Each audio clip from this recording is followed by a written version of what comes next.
Segment 10, The Future of Business. Spoken in a slow, calm, soothing voice. And so, we arrive, gently, quietly, at the final chapter of our long and extraordinary journey through the history of business.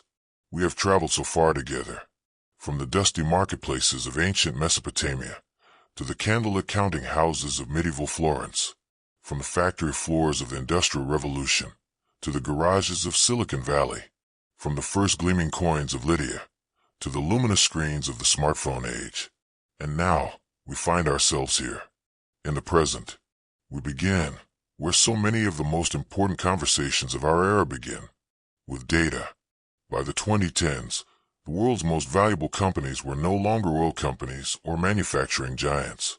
They were data companies, the digital traces of billions of human lives.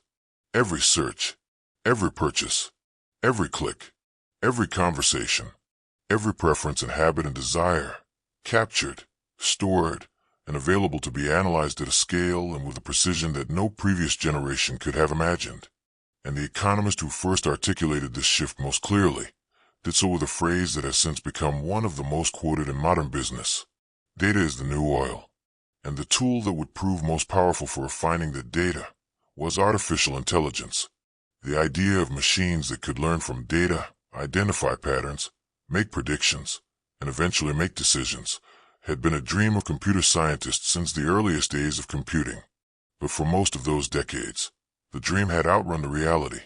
And then, gradually, all three of those constraints began to dissolve at once.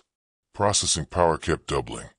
The internet kept generating oceans of data, and a new generation of AI techniques, particularly a family of approaches known as deep learning, proved capable of extracting insight from that data with a subtlety and a power that astonished even their creators. Breathe slowly here. Artificial intelligence is not a future technology. It is a present one. Already, in ways that most people never pause to notice, AI is making decisions that shape daily life, determining which search results you see, which products are recommended to you, which loan applications are approved, which medical images are flagged for a doctor's attention. The revolution is already underway, and it is only just beginning. One of the most visible and consequential expressions of this AI revolution arrived with remarkable suddenness in November of 2022. A company called OpenAI, founded in San Francisco in 2015 with the stated mission of ensuring that artificial intelligence benefits all of humanity, released a product called ChatGPT, a conversational AI that could answer questions, write essays, draft emails, generate code, explain complex ideas. Within 5 days of its release, ChatGPT had attracted 1 million users. Within 2 months, it had reached 100 million. It was the fastest adoption of any consumer technology product in history. Rest here for a moment. 100 million users in 2 months. The telephone took 75 years to reach 50 million users. The internet took 4 years. Facebook took 3.5 years. ChatGPT took 2 months. The pace of change, the pace of the business world itself, is accelerating in ways that can feel almost impossible to fully comprehend. And alongside the rise of artificial intelligence, another profound shift has been quietly gathering force. A shift in what businesses are expected to be, in what they owe, not just to their shareholders, but to the wider world. For most of business history, the dominant view was simple. The purpose of a business was to make money for its owners. This idea was articulated most forcefully by the economist Milton Friedman in 1970, when he wrote that the social responsibility of business is to increase its profits. For decades, this view shaped corporate strategy around the world, but a growing chorus of voices began to challenge it. And in 2019, something remarkable happened. The Business Roundtable, an association of the chief executives of America's largest corporations, issued a statement signed by nearly 200 of the most powerful business leaders in the world. It declared that the purpose of a corporation was no longer solely to serve its shareholders. It was to create value for all stakeholders: customers, employees, suppliers, communities, and the environment. It was a quiet but significant moment, a formal acknowledgement, from the very heart of corporate power, that the definition of business success was changing. And woven through all of these transformations runs a thread that connects this extraordinary present moment all the way back to those ancient traders bartering grain for cloth on the banks of the Tigris and Euphrates. The thread of human ingenuity, of the restless desire to solve problems, to create value, to build something that lasts. Business, at its deepest and most essential level, has always been about people trying to make life better. For themselves, for their families, for their communities, for the world. And so, our journey draws to its gentle close. 100 facts, 10 segments, thousands of years of human ingenuity and ambition and failure and resilience and reinvention, woven together into a single quiet story. A story that is still being written by entrepreneurs and engineers and ordinary people making extraordinary decisions in businesses large and small, all around the world. Perhaps, in some small way, by you. Rest now. Let the long and luminous story of human commerce settle gently around you like something warm and familiar and endlessly surprising. From the first coin struck in ancient Lydia to the last algorithm written in a San Francisco office, it has all been building toward something. It is always building toward something. And whatever that something is, the human spirit of enterprise and creativity and connection will be there to meet it. Good night. Music fades gently to silence. Facts covered in segment 10. 1. By the 2010s, the world's most valuable companies were data companies, leading to the widely quoted observation that data is the new oil. 2. Artificial intelligence began fulfilling its potential when processing power, data availability, and algorithmic sophistication converged simultaneously. 3. Deep learning proved capable of extracting insight from vast datasets with a subtlety and power that astonished even its creators. 4. OpenAI was founded in San Francisco in 2015 with the stated mission of ensuring artificial intelligence benefits all of humanity. 5. ChatGPT was released by OpenAI in November 2022 and reached 1 million users within 5 days and 100 million within 2 months. 6. ChatGPT's adoption rate was the fastest of any consumer technology product in history. 7. Milton Friedman argued in 1970 that the sole social responsibility of business is to increase its profits. 8. The Business Roundtable issued a landmark statement in 2019 signed by nearly 200 chief executives declaring corporations exist to serve all stakeholders. 9. The fundamental human impulse behind all of business history remains unchanged from the ancient traders of Mesopotamia to the technology pioneers of today. Segment 3. The Industrial Revolution changes everything. Spoken in a slow, calm, soothing voice. And so, we drift forward once more. The merchant ships have sailed. The stock markets have opened their doors. The great trading empires of Europe have carved their names into the story of commerce.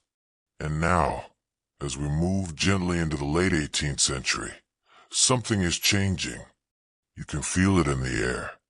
A low, steady hum. A distant rhythm.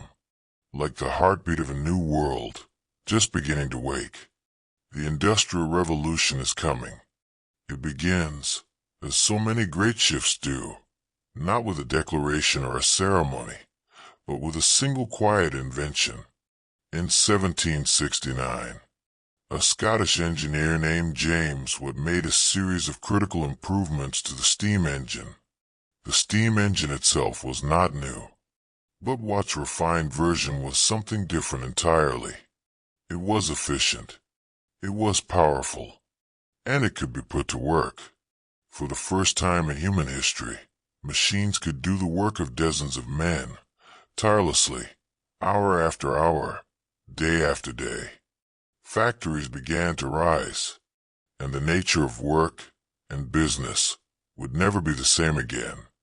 Before the Industrial Revolution, most goods were made by hand, in homes, in small workshops, by skilled craftsmen who took great pride in their work. But as factories spread across Britain and then Europe and then America, a new system emerged, one where workers came together under one roof, using machines to produce goods faster and in greater quantities than ever before. This system was called mass production. and it transformed business from a world of careful individual craft into a world of scale, of volume, of speed. Goods that had once been expensive luxuries became affordable to ordinary people.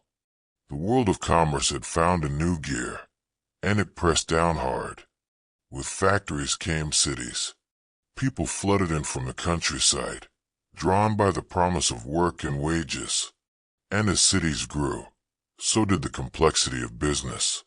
Entrepreneurs began to see opportunity everywhere. In transportation, in energy, in communication, in the basic needs of a rapidly growing urban population. A new kind of businessman was emerging.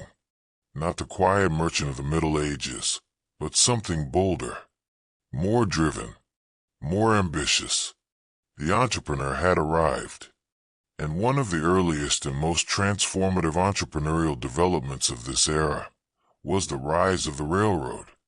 In 1825, the world's first public steam-powered railway opened in the north of England, running between Stockton and Darlington. It was a modest beginning, a short stretch of track, a slow and rattling journey, but the implications were staggering. For the first time, goods could be moved across land at speeds never before imagined. The railroad didn't just move cargo, it moved the entire pace of commerce forward. Breathe slowly here. Let the rhythm of those early trains carry you gently forward through time. As railroads expanded, so did the need for enormous amounts of capital to build them. And so, companies issued more shares to the public. Investment banks grew to help raise and manage vast sums of money. And governments began to formalize the rules around these growing financial markets. In 1817, the New York Stock Exchange was formally established, bringing order and structure to the chaotic world of share trading in America. Wall Street, that quiet stretch of road in lower Manhattan, was beginning its long journey toward becoming the financial heartbeat of the world. But with great financial opportunity came great financial risk. In 1837, America experienced one of its first major economic crises. Banks had lent recklessly.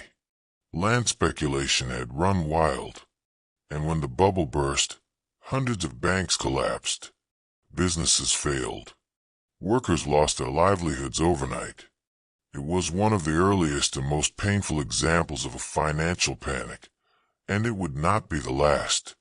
Yet from crisis, always comes adaptation, always comes innovation. And in the mid-19th century, a new legal concept emerged that would protect entrepreneurs from catastrophic personal ruin. In 1855, Britain passed the Limited Liability Act.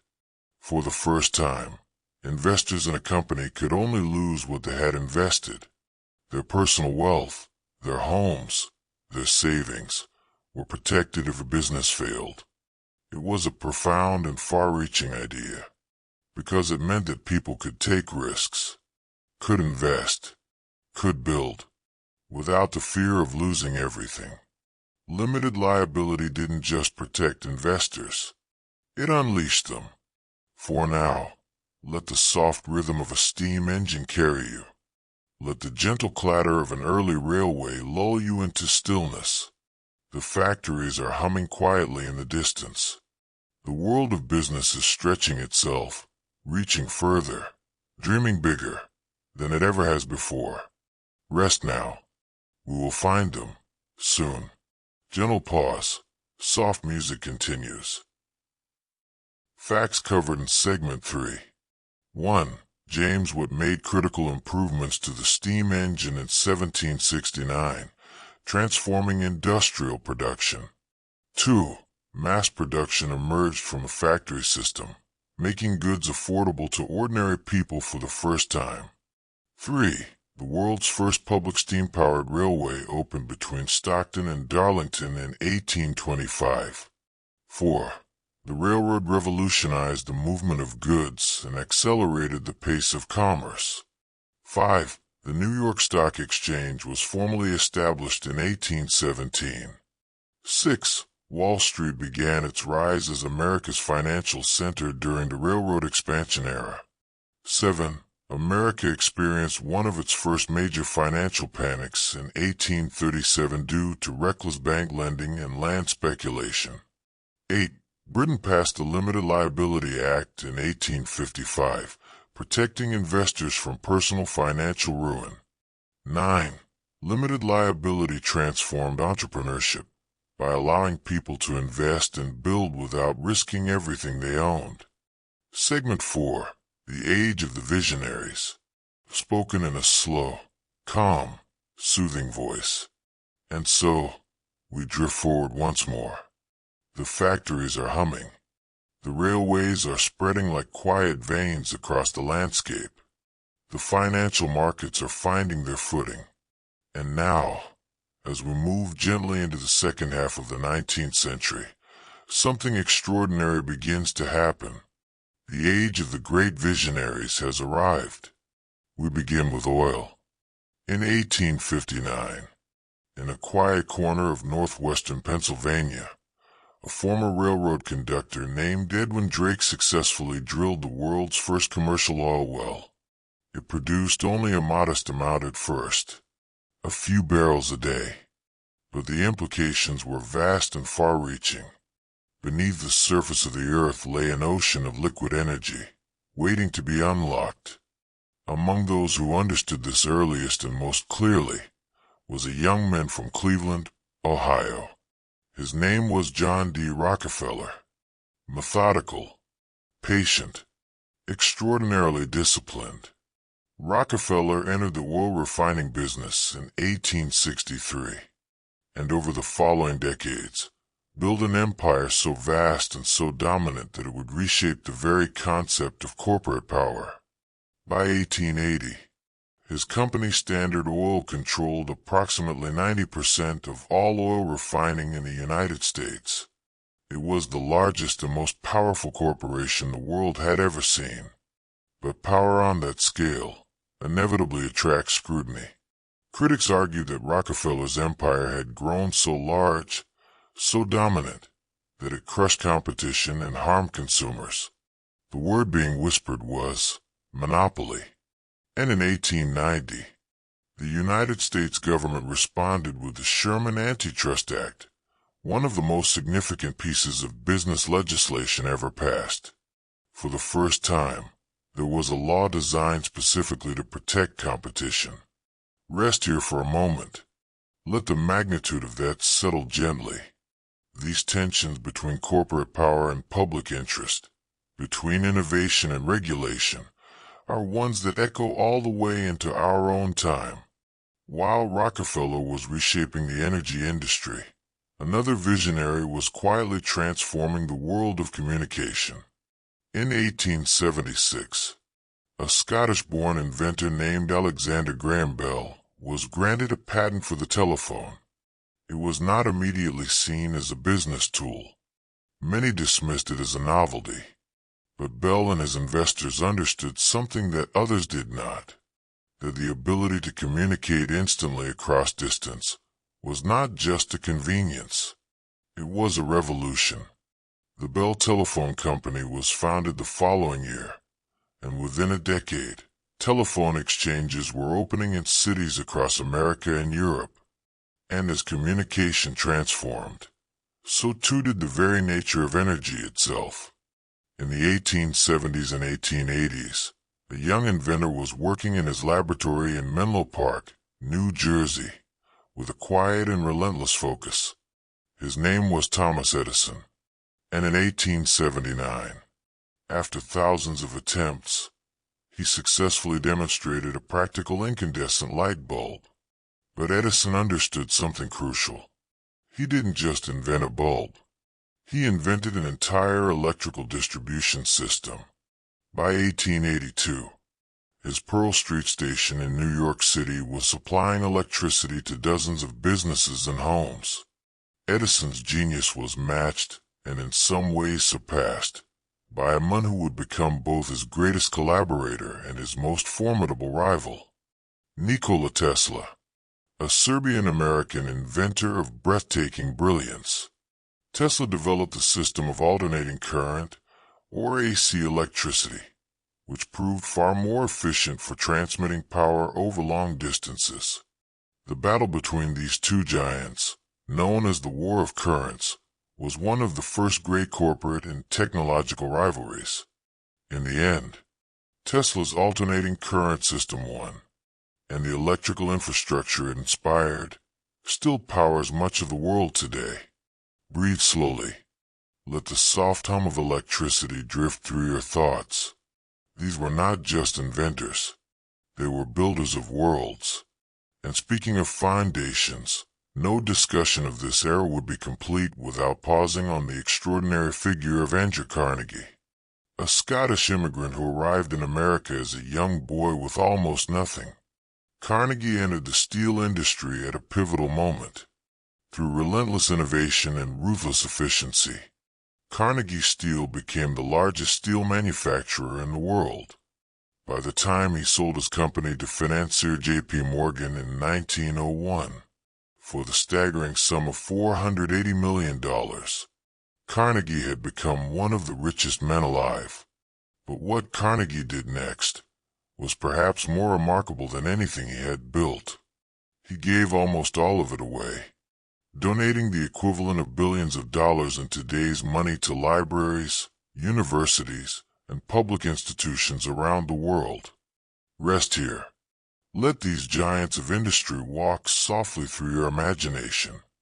Their ambitions do not need to keep you awake. They have already done their work. They have already built what needed building. Gentle pause. Soft music continues. Facts covered in Segment 4. 1. Edwin Drake drilled the world's first commercial oil well in Pennsylvania in 1859. 2. John D. Rockefeller's Standard Oil controlled approximately 90% of U.S. oil refining by 1880. 3. The Sherman Antitrust Act of 1890 was passed to prevent monopolies and protect market competition. 4. Alexander Graham Bell was granted a patent for the telephone in 1876 and founded the Bell Telephone Company the following year. 5. Thomas Edison demonstrated a practical incandescent light bulb in 1879. 6. Edison's Pearl Street Station in 1882 became the first electrical distribution network supplying businesses and homes. 7. Nikola Tesla's alternating current system defeated Edison's direct current in the War of Currents and still powers much of the world today. 8. Andrew Carnegie built the largest steel manufacturing company in the world before selling it to J.P. Morgan in 1901 for $480 million. 9. Carnegie donated the equivalent of billions in today's money to public institutions, helping to define the concept of philanthropic responsibility in business. Segment 5. The birth of the modern corporation. Spoken in a slow, calm, soothing voice. And so, we drift forward once more. The great visionaries have laid their foundations. The oil wells are pumping. The telephone wires are humming. The electric lights are glowing softly in the windows of 1,000 businesses and homes. And now, as we step quietly into the early 20th century, the world of business is about to undergo another profound and lasting transformation. The modern corporation is being born. In 1908, a determined and restlessly inventive man named Henry Ford introduced the world to the Model T automobile.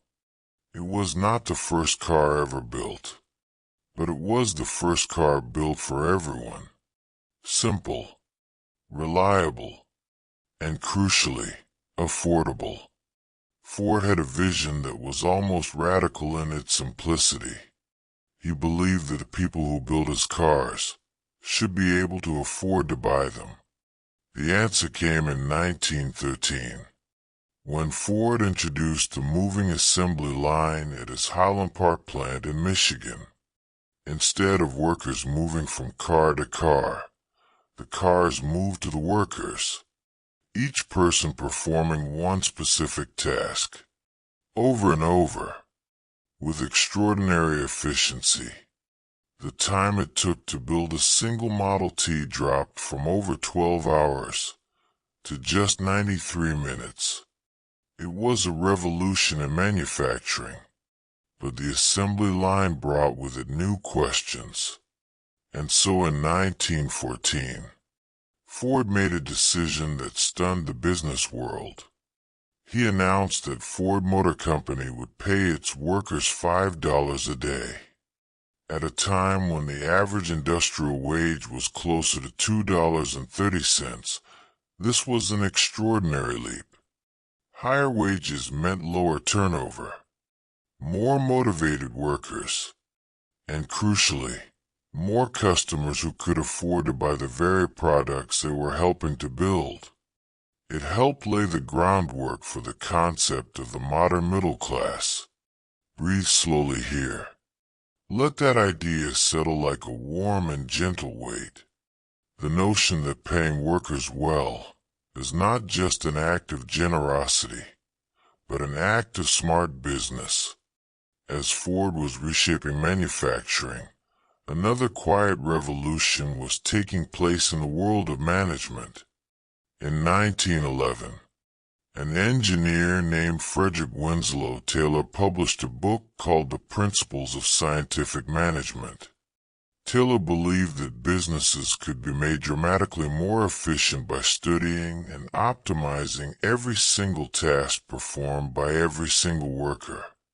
Management, Taylor argued, was itself a science, and that idea transformed the way corporations thought about themselves from that point forward. And as corporations grew larger, they needed new ways to raise enormous sums of money. Enter J.P. Morgan, not just a banker, but perhaps the most powerful private financier in American history. In 1907, when a sudden financial panic threatened to bring the entire American banking system to its knees, it was J.P. Morgan who personally stepped in, who gathered the most powerful bankers in New York into his private library, and who effectively, single-handedly, stabilized the American economy. But that moment also revealed something deeply uncomfortable. And so in 1913, the United States government established the Federal Reserve System, a central bank designed to manage the nation's money supply, regulate banks, and act as a lender of last resort in times of crisis. Quietly and steadily, it became one of the most influential financial institutions in human history. Rest here for a moment.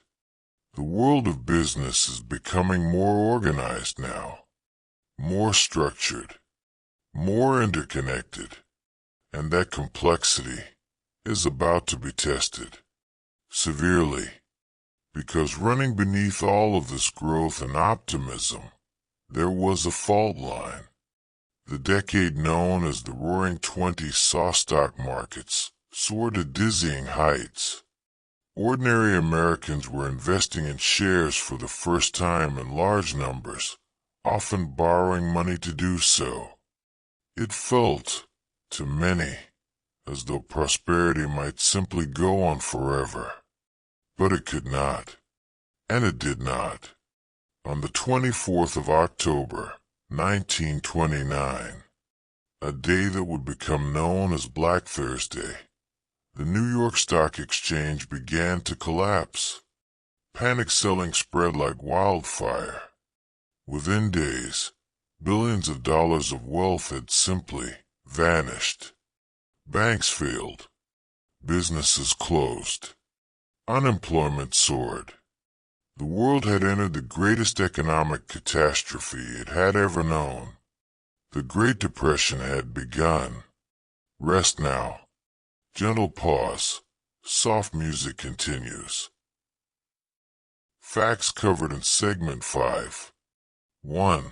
Henry Ford introduced the Model T in 1908 as the first truly affordable automobile designed for everyday people. 2. Ford's moving assembly line, introduced in 1913, reduced the time to build a Model T from over 12 hours to just 93 minutes. 3. In 1914, Ford announced a $5 daily wage for workers, nearly double the industry average, helping establish the concept of the modern middle class. 4. Frederick Winslow Taylor published the Principles of Scientific Management in 1911, establishing management as a formal science. 5. J.P. Morgan personally stabilized the American economy during the financial panic of 1907. 6. The Federal Reserve System was established in 1913 as America's central bank to manage money supply and prevent future financial crises. 7. The Roaring Twenties saw stock markets soar as ordinary Americans invested in shares for the first time in large numbers. 8. Black Thursday on October 24th, 1929 triggered the collapse of the New York Stock Exchange. 9. The Great Depression that followed became the greatest economic catastrophe the world had ever known. Segment 7. The Digital Dawn. Spoken in a slow, calm, soothing voice. And so, we drift forward once more. The consumer age is humming along beautifully. And yet, in the quiet corners of universities and government research laboratories, something is stirring. Something so small, so abstract, so seemingly removed from the world of factories and franchises that almost nobody understood what it would eventually become. The digital age is beginning. It starts with the transistor. In 1947, 3 scientists at Bell Laboratories in New Jersey, William Shockley, John Bardeen, and Walter Brattain, invented a tiny device that could amplify and switch electronic signals. They called it the transistor. At the time, it seemed like an interesting technical curiosity, but the transistor was something far more significant. It was the fundamental building block of every computer, every smartphone, every digital device that would follow.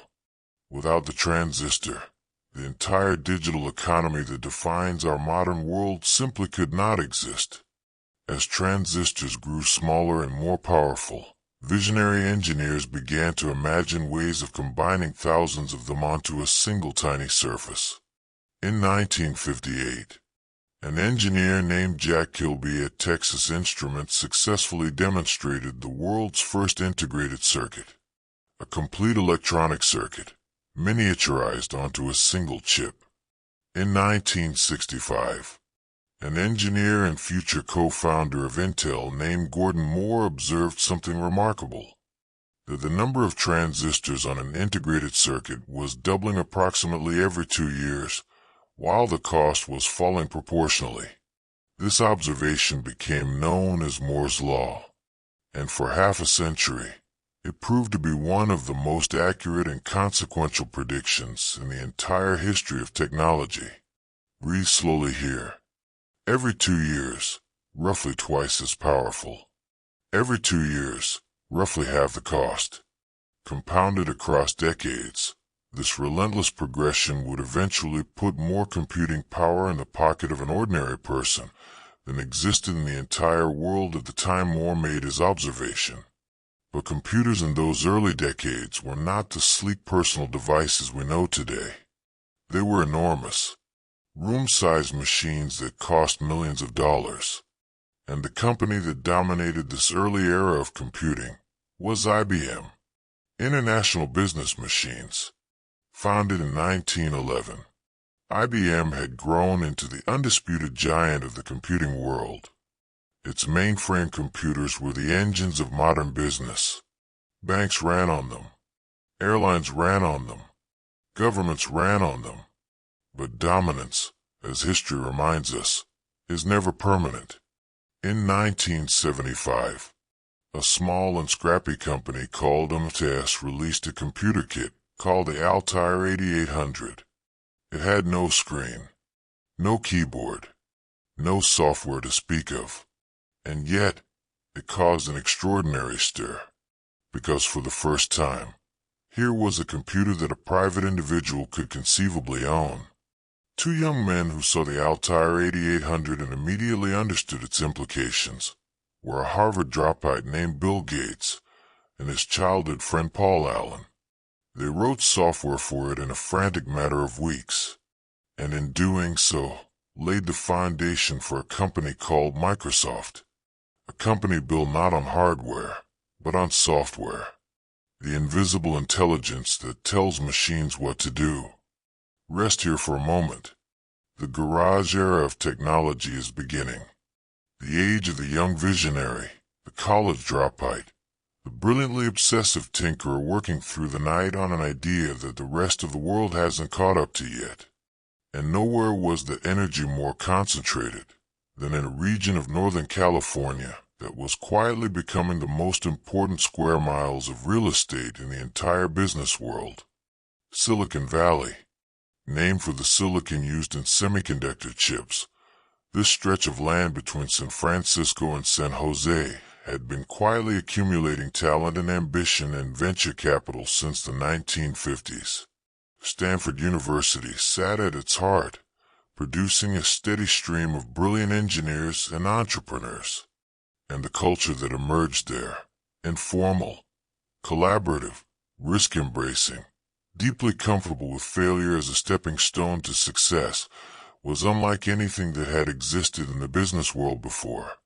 And in 1976, in a garage in Los Altos, California, that philosophy produced one of the most consequential companies in the history of business. Two young men sat down together and began building something they believed would change the world. Their names were Steve Wozniak and Steve Jobs. Their company was Apple, and the story they began in that garage would eventually reshape not just the technology industry, but music, communication, retail, design, and the very way human beings interact with the world around them. Rest now. The revolution will still be there. When you wake, gentle pause, soft music continues. Facts covered in Segment 7. 1. The transistor was invented in 1947 by three scientists at Bell Laboratories and became the fundamental building block of every digital device that followed. 2. Jack Kilby at Texas Instruments demonstrated the world's first integrated circuit in 1958. 3. Gordon Moore observed in 1965 that transistors on an integrated circuit doubled approximately every 2 years, a prediction known as Moore's Law.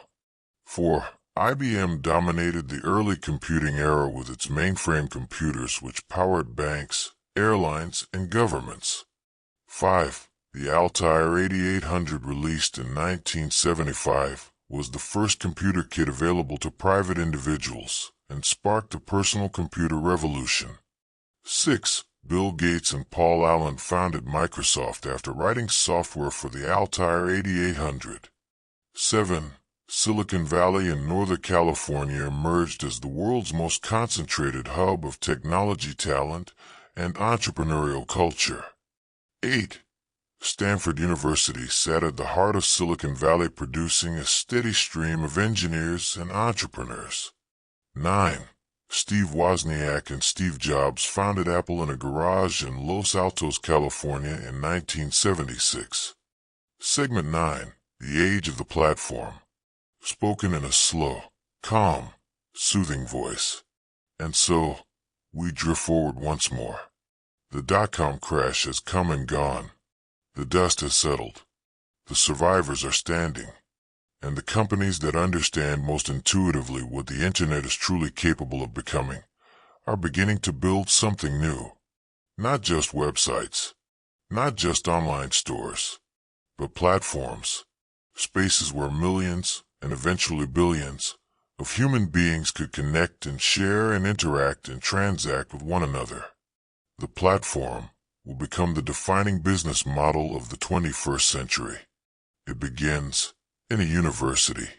In the winter of 2004, a 19-year-old Harvard student named Mark Zuckerberg launched a website from his dormitory room. It was called, initially, the Facebook. Its purpose was modest at first, a digital directory of Harvard students. But the idea spread with a speed that nobody, including Zuckerberg himself, had fully anticipated. Within weeks, it had expanded to other universities. Within months, to campuses across America. And within a few short years, it had become something that no single word in the existing vocabulary of business quite captured. A social network, a communications platform, a global public square, a place where more than 1 billion human beings would eventually gather every single day. But Facebook was not the only platform reshaping the landscape of human connection. In 2005, 3 former PayPal employees named Chad Hurley, Steve Chen, and Jawed Karim launched a website with a beautifully simple premise, a place where anyone could upload a video, and anyone else could watch it. They called it YouTube. The first video ever uploaded was a modest 18-second clip of one of the co-founders at a zoo. And yet it marked the beginning of something extraordinary.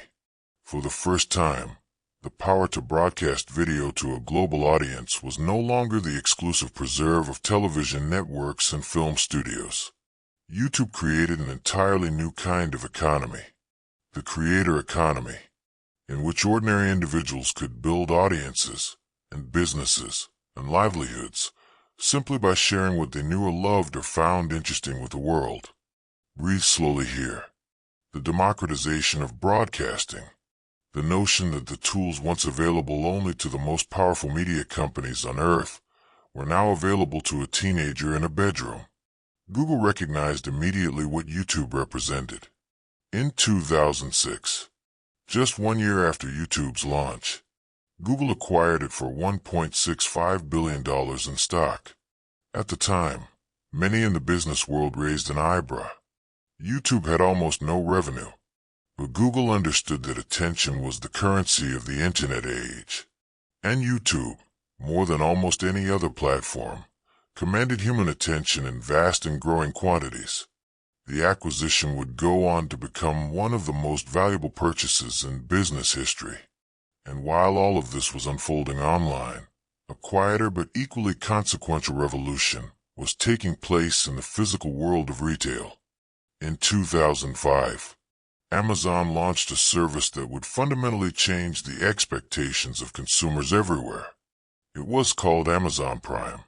For a flat annual fee, members received free 2-day shipping on millions of items. Once a customer was paying for Prime, they had every incentive to buy everything from Amazon. The subscription model applied at such scale effectively rewired the habits of hundreds of millions of shoppers. And in doing so, accelerated the decline of traditional retail in ways that would reshape the high streets and shopping malls of the entire world. Rest here for a moment. Consider how quietly and completely these platforms had inserted themselves into the most ordinary moments of daily life. Checking Facebook over morning coffee, watching YouTube at a quiet afternoon hour, clicking buy on Amazon and knowing, with absolute certainty, that it would arrive in 2 days. The most transformative changes in business are rarely the ones that announce themselves with fanfare. They are the ones that simply, gradually, become impossible to imagine living without. And then, in January of 2007, a man in a black turtleneck walked onto a stage in San Francisco and changed everything again. Steve Jobs stood before an audience of Apple faithful and announced that Apple was introducing 3 revolutionary products: a widescreen iPod with touch controls, a revolutionary mobile phone, and a breakthrough internet communications device. He paused. He smiled. And then he revealed that these were not 3 separate products. They were one. The iPhone, a device so elegantly conceived, so intuitively designed, so far ahead of what anyone else in the industry had imagined possible, that it did not merely enter the smartphone market, it created it. Within a few years, the iPhone had transformed Apple into the most valuable company on Earth, and the smartphone it pioneered had become the primary screen through which billions of human beings experienced the internet. The platform age is in full stride now. Facebook is connecting billions. YouTube is broadcasting to the world. Amazon is delivering everything to everyone. And in the pocket of almost every person on the planet, a small glass rectangle is humming quietly, holding within it more computing power than existed in the entire world just a few decades ago. Rest now. Gentle pause. Soft music continues. Facts covered in Segment 9. 1. Mark Zuckerberg launched Facebook from his Harvard dormitory room in 2004 at the age of 19. 2. Facebook grew from a campus website into a global platform, eventually gathering more than 1 billion daily users. 3. YouTube was founded in 2005 by 3 former PayPal employees as a platform where anyone could upload and watch video. 4. YouTube created the creator economy in which ordinary individuals could build audiences and livelihoods by sharing content. 5. Google acquired YouTube in 2006 for $1.65 billion, recognizing that human attention was the true currency of the internet age. 6. Amazon launched Amazon Prime in 2005, offering free 2-day shipping for a flat annual fee. 7. The subscription model applied at Amazon's scale accelerated the decline of traditional retail. 8. Steve Jobs unveiled the iPhone in January 2007, describing it as 3 devices in one and creating the modern smartphone market. 9. The iPhone transformed Apple into the most valuable company on Earth and made the smartphone the primary screen through which billions experienced the internet. Segment 6. Rebuilding, Reinventing, and the Rise of the Consumer Age. Spoken in a slow, calm, soothing voice. And so, we drift forward once more. The great crash has come and gone. The markets have fallen silent. And across the world, millions of ordinary people are picking up the pieces of something that felt, just moments ago, so solid and so certain. But here's what history teaches us, gently and repeatedly, about the world of business. It does not stay broken. It never stays broken. In 1933, newly elected American President Franklin D. Roosevelt looked out at a nation in profound distress. Banks were still failing. Unemployment had reached nearly 25%. And Roosevelt understood that the relationship between government and business needed to fundamentally change. He launched what became known as the New Deal, a sweeping series of programs and reforms designed to stabilize banks, create employment, and restore confidence in the American economy. The New Deal didn't just provide relief. It redrew the boundaries of what governments were expected to do in times of economic crisis. One of the most enduring legacies of this era was the Glass-Steagall Act of 1933. It separated commercial banking from investment banking. The idea was simple but powerful. Banks that held ordinary people's savings should not be allowed to gamble those savings on speculative investments. It was a line drawn firmly in the sand between safety and risk. Breathe slowly here. Let the quiet determination of a nation rebuilding itself wash gently over you. As America rebuilt through the 1930s, the world beyond its borders was darkening. The Second World War, which consumed the globe from 1939 to 1945, had a profound and lasting impact on the world of business. American factories that had been producing consumer goods were retooled almost overnight to produce planes and tanks and ships and munitions. The economy didn't just recover during the war. It boomed. and the industrial and organizational knowledge gained during those years of fierce and focused production would fuel an era of peacetime prosperity unlike anything the world had seen before. Because when the soldiers came home, they came home to something remarkable. A world hungry for goods, for comfort, for the simple pleasures of ordinary life after years of sacrifice and hardship. And American business was ready to provide. The late 1940s and 1950s saw the rise of what we now call the consumer economy. Refrigerators, washing machines, televisions, automobiles, things that had once been luxuries became everyday expectations. At the heart of this new consumer economy was something that would become one of the most powerful forces in all of modern business. Advertising, not the simple notices and announcements of earlier centuries, but sophisticated, persuasive, psychologically astute campaigns designed to make people want things. In the 1950s, advertising agencies on Madison Avenue in New York City became some of the most influential businesses in America. They didn't just sell products. They sold lifestyles. They sold aspirations. Rest here for a moment. Consider how quietly and completely advertising had woven itself into the fabric of daily life. Business had discovered something fundamental about human nature.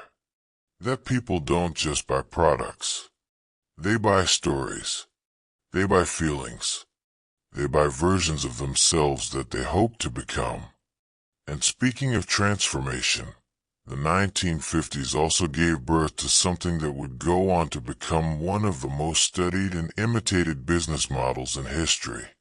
In 1955, a milkshake machine salesman named Ray Kroc visited a small but extraordinarily efficient hamburger restaurant in San Bernardino, California, run by two brothers named Richard and Maurice McDonald.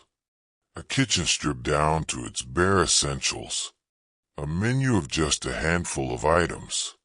A system so precise and so repeatable that every burger tasted exactly the same. Every time.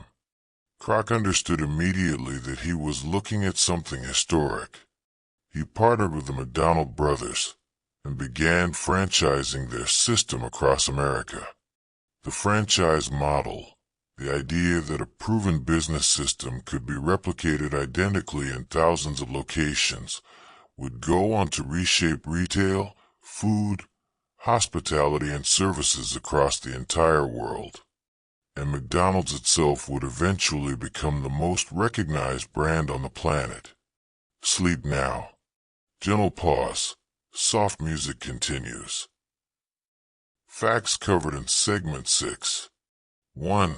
Franklin D. Roosevelt's New Deal, launched in 1933, fundamentally redrew the boundaries of government responsibility during economic crises. 2.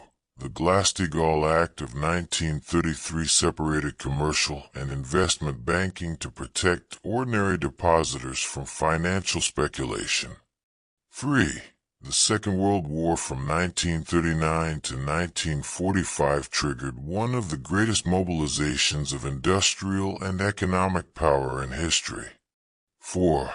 The post-war period gave rise to the consumer economy, in which the production and consumption of everyday goods became the central engine of growth.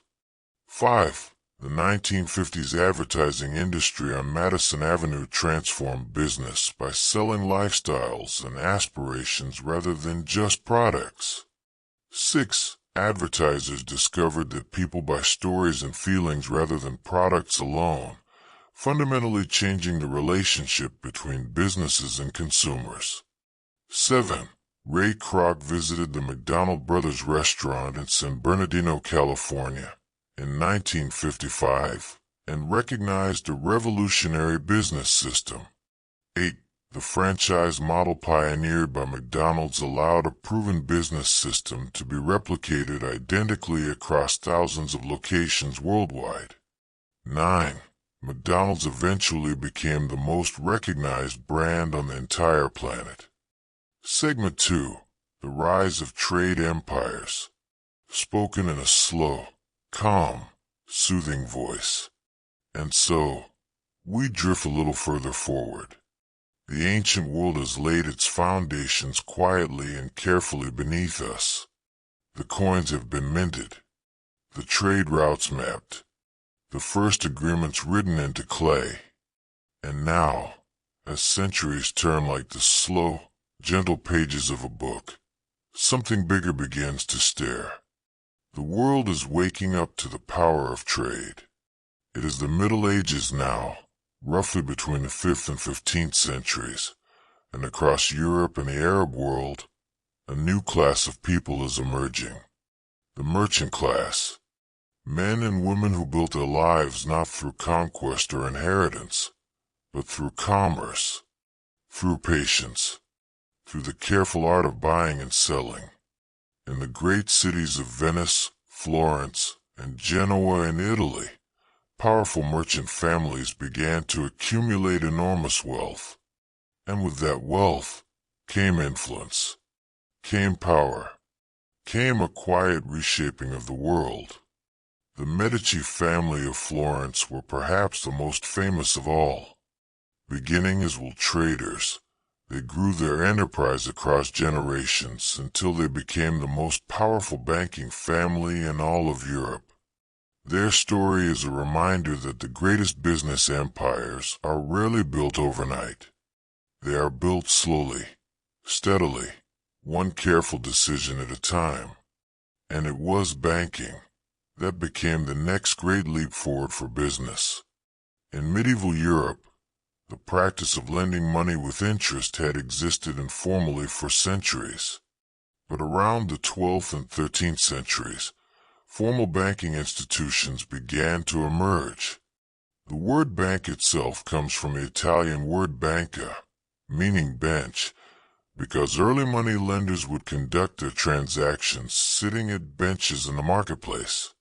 Simple, quiet, unassuming, and yet from those humble wooden benches, the entire modern banking system was born. With banks came a new problem to solve. Merchants traveling long distances to trade were vulnerable. Carrying large amounts of gold or silver across hundreds of miles was dangerous. Bandits lurked on every road. And so, the clever minds of medieval banking devised a solution. The Bill of Exchange, a written document that allowed a merchant to deposit money in one city and withdraw its equivalent in another. No gold changing hands. Northwest risk on the road. Just a piece of paper, and an agreement built on trust. It was one of the earliest forms of what we now call a bank transfer. Let your mind rest on that for a moment.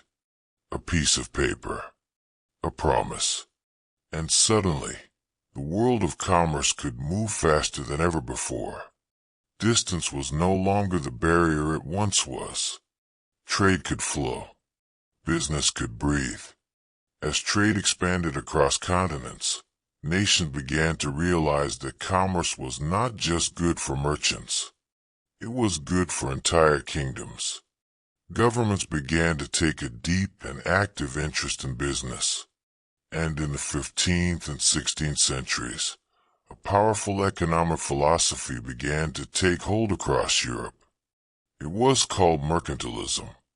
The belief that nations' wealth and power were measured by how much gold and silver it accumulated, and that exports should always outweigh imports. Kings and queens became deeply invested in trade. They funded voyages. They chartered companies. They turned business into an instrument of empire. And it was from this era that one of the most consequential business inventions in all of human history quietly appeared. In the year 1600, Queen Elizabeth I of England granted a royal charter to a group of London merchants. They called themselves the East India Company. It was not the first trading company of its kind, but it would become the most powerful. At its peak, the East India Company controlled half of the world's entire trade. It had its own army, its own currency, its own laws. It was, in every sense of the word, a corporation with the power of a nation. But the East India Company did not rise alone. Just 2 years earlier, in 1598, Dutch merchants had formed their own ambitious venture. And in 1602, the Dutch East India Company, known by its Dutch initials as the VOC, was established. The VOC achieved something no business had ever done before. It issued shares to the public. Ordinary citizens could now invest in the company, own a small piece of it, and share in its profits. This was the birth of the world's first publicly traded company, and the exchange where those shares were bought and sold, the Amsterdam Stock Exchange, became the world's first official stock market. Settle into that thought gently. Ordinary people, for the first time, could own a piece of a business. The idea seems so familiar to us now, so ordinary, but in 1602, it was nothing short of revolutionary. For now, let the candlelit counting houses of Florence drift softly through your mind. The quiet scratch of a quill on a bill of exchange. The gentle creak of a merchant ship leaving Amsterdam harbor, its hold full of possibility.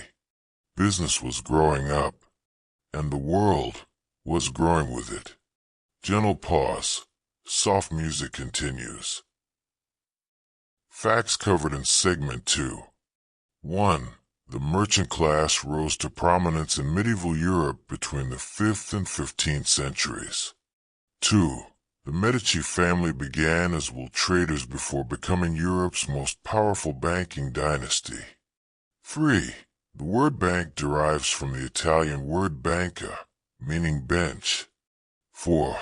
The bill of exchange was invented in medieval times as an early form of secure money transfer. 5. Mercantilism became the dominant economic philosophy of 15th and 16th century Europe. 6. The East India Company was chartered by Queen Elizabeth I in 1600 and eventually controlled half of world trade. 7. The Dutch East India Company, VOC, was established in 1602. 8. The VOC became the world's first publicly traded company. 9. The Amsterdam Stock Exchange became the world's first official stock market. 100 facts about business. To fall asleep to. A complete narrated script in 10 parts. From ancient Mesopotamia to the age of artificial intelligence. Sleep to business genius. Segment 1. The beginning of business. Spoken in a slow, calm, soothing voice. Welcome. Take a deep breath and let your mind drift back. Far, far back, to a time before offices, before stock markets, before corporations, to the very beginning of business itself. It all started simply, quietly, the way most great things do. Thousands of years ago, around 3000 BC, in the ancient land of Mesopotamia, nestled between two great rivers, the Tigris and the Euphrates, people began trading with one another, not with coins or paper money, but with goods, grain for cloth, livestock for tools. This system was called bartering, and it was the world's very first form of business. Slowly, gently, civilizations grew around this idea. The more people traded, the more connected they became. Communities formed. Trust was built, and from that trust, commerce was born. But bartering had its limitations. Imagine trying to buy a loaf of bread, but the baker doesn't want what you have to offer. What then? This challenge led ancient civilizations to create something revolutionary. around 600 BC, in the kingdom of Lydia, in what is now modern-day Turkey, the world's first metal coins were minted. For the first time in history, people had a universal way to measure value, a common language of exchange. And with that simple invention, the world of business changed forever. Trade began to travel further. Merchants carried their goods across deserts and mountains, over seas and rivers, connecting distant lands in ways never seen before. One of the most remarkable of these ancient trade networks was the Silk Road, a vast web of routes stretching over 4,000 miles, linking China in the east to the Mediterranean in the west. Along these dusty, winding paths, silk, spices, gold, and ideas flowed freely between cultures. Business was no longer just local. It had become global. As trade expanded, so did the need for record-keeping. Someone had to track what was bought and sold, what was owed, what had been paid. And so, in ancient Mesopotamia once again, the earliest known accounting records were born. Clay tablets, carefully etched with tiny symbols, documented transactions between merchants. These quiet, careful records were the ancestors of every spreadsheet, every invoice, and every financial report that exists in the world today. Rest here for a moment. Let that sink in. The business tools we use today have roots stretching back thousands of years, built slowly, carefully, one small step at a time. As centuries passed, great empires rose, and with them, great marketplaces. In ancient Rome, bustling forums filled with merchants selling everything from fine pottery to exotic animals. The Romans were exceptional business people. They developed some of the earliest known forms of contracts and business law, establishing rules around trade agreements and property ownership that protected merchants and buyers alike. For the first time, doing business came with structure, with order, with rules that everyone agreed to follow. And then, quietly, almost without anyone noticing, a new idea emerged. What if a group of people pooled their resources together to fund a business venture that no single person could afford alone? This concept, the earliest form of partnership and shared investment, first appeared in ancient Rome and Greece. Wealthy citizens would invest in trading ships and merchant voyages, sharing both the risk and the reward. It was a gentle, brilliant idea, and it planted the seed for something that would eventually reshape the entire world of business, the concept of the corporation. But that story is for another moment. For now, let these early threads of commerce settle softly in your mind. The bartering of ancient peoples, the first gleaming coins of Lydia, the winding paths of the Silk Road, the quiet scratching of a clay tablet, keeping record of a deal made long ago. Business has always been about people, about connection, about the simple, timeless human desire to create, to exchange, and to build something that lasts. Close your eyes if you like, and let these ancient markets fade gently into the background as we prepare to drift a little further forward in time. Gentle pause, soft music continues. Facts covered in Segment 1. 1. Bartering began around 3000 BC in Mesopotamia.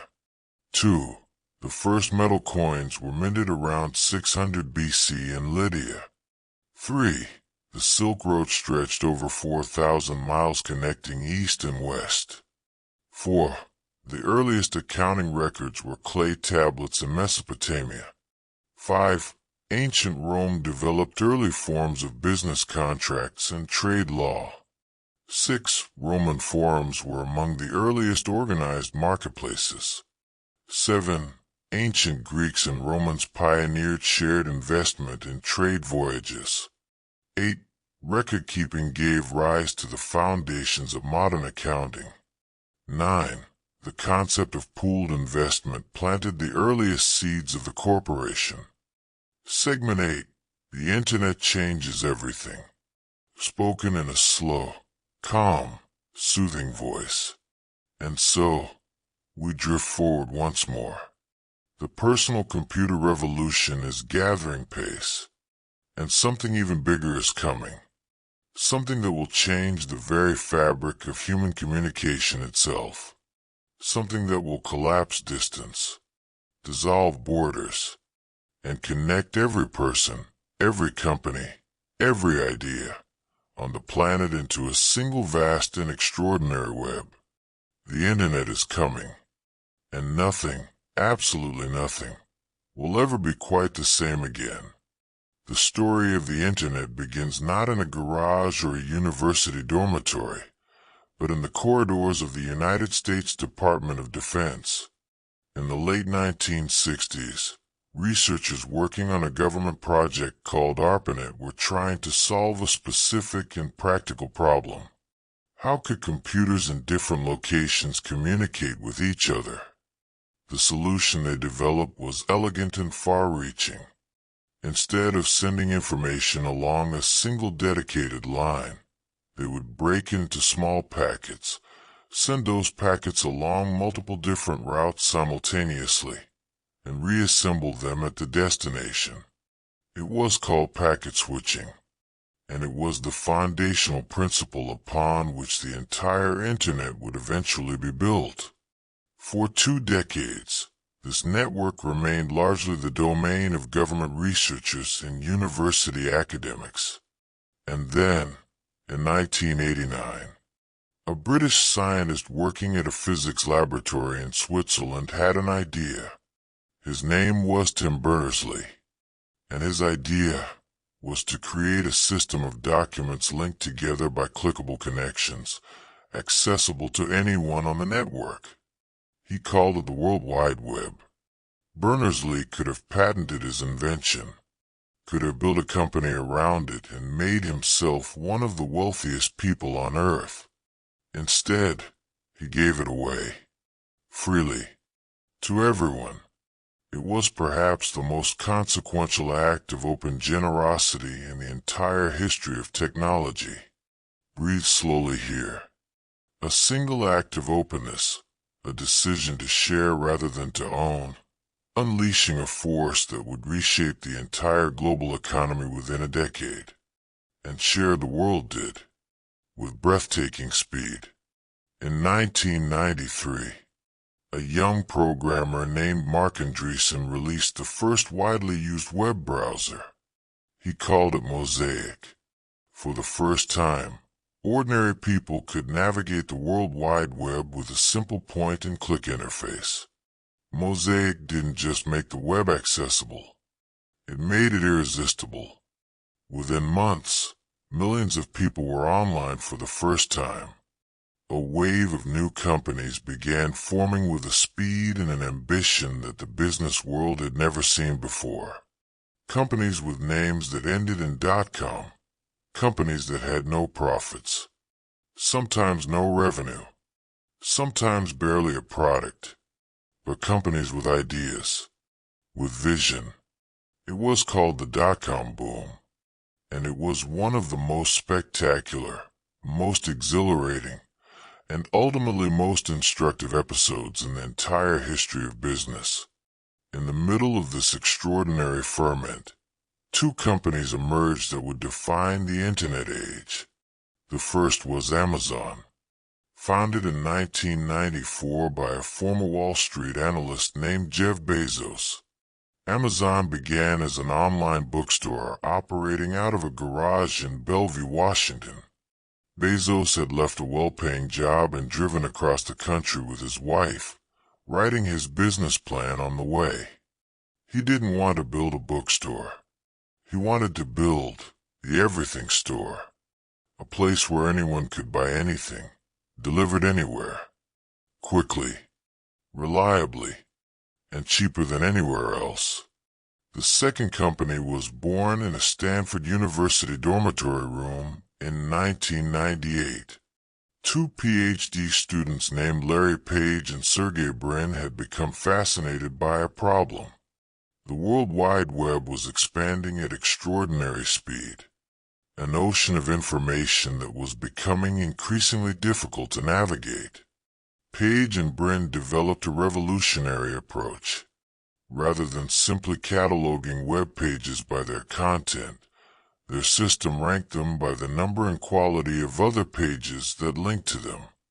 They called their search engine Google, and within a few short years, it would become the front door through which most of the world entered the internet.